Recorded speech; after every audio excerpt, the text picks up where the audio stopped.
10 मुहर्रम यानी यौम ए आशुरा सिर्फ एक तारीख नहीं बल्कि रहमत, सब्र, निजात और हक का पैगाम है।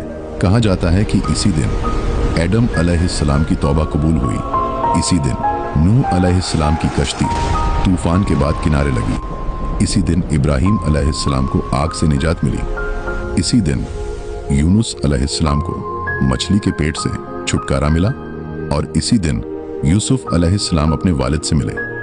हालांकि इन रिवायतों की संदेह अलग अलग दर्जे की हैं, लेकिन एक वाकया ऐसा है जो सही है हदीसों से साबित है, और वह है जब रसूलुल्लाह सल्लल्लाहु अलैहि वसल्लम मदीना पहुंचे तो आपने फरमाया, हम मूसा के ज्यादा हकदार हैं, और आपने आशूरा का रोजा रखा।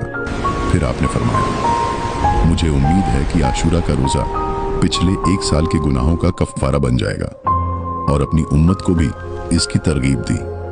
फिर आपने फरमाया, अगर मैं अगले साल जिंदा रहा तो 9 मुहर्रम का रोजा भी रखूंगा ताकि मुसलमानों की पहचान अलग रहे। इसलिए 9 और 10 मुहर्रम का रोजा या 10 और 11 मुहर्रम का रोजा बेहतर माना गया। लेकिन आशूरा की तारीख में एक और ऐसा वाकया लिखा गया जिसने कयामत तक इंसानियत को झकझोर कर रख दिया। करबला 61 हिजरी, रेगिस्तान की तपती हुई रेत, प्यासे बच्चे, कुछ गिने चुने साथी और सामने एक पूरी फौज। एक तरफ ताकत थी, दूसरी तरफ हक, एक तरफ दुनिया थी, दूसरी तरफ अल्लाह की रजा।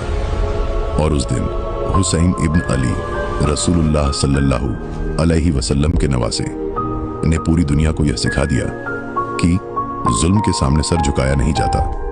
हक के लिए जान दी जा सकती है, लेकिन हक को छोड़ा नहीं जा सकता। करबला सिर्फ एक जंग नहीं थी, करबला एक पैगाम थी, करबला एक ऐलान था। करबला हक और बातिल के बीच खींची गई वह लकीर थी जो कयामत तक मिट नहीं सकती। आज अगर दुनिया हुसैन इब्न अली याद करती है तो सिर्फ इसलिए नहीं कि वह शहीद हुए, बल्कि इसलिए कि उन्होंने हमें सिखाया, जब पूरी दुनिया बातिल के साथ खड़ी हो जाए तब भी हक का साथ मत छोड़ो।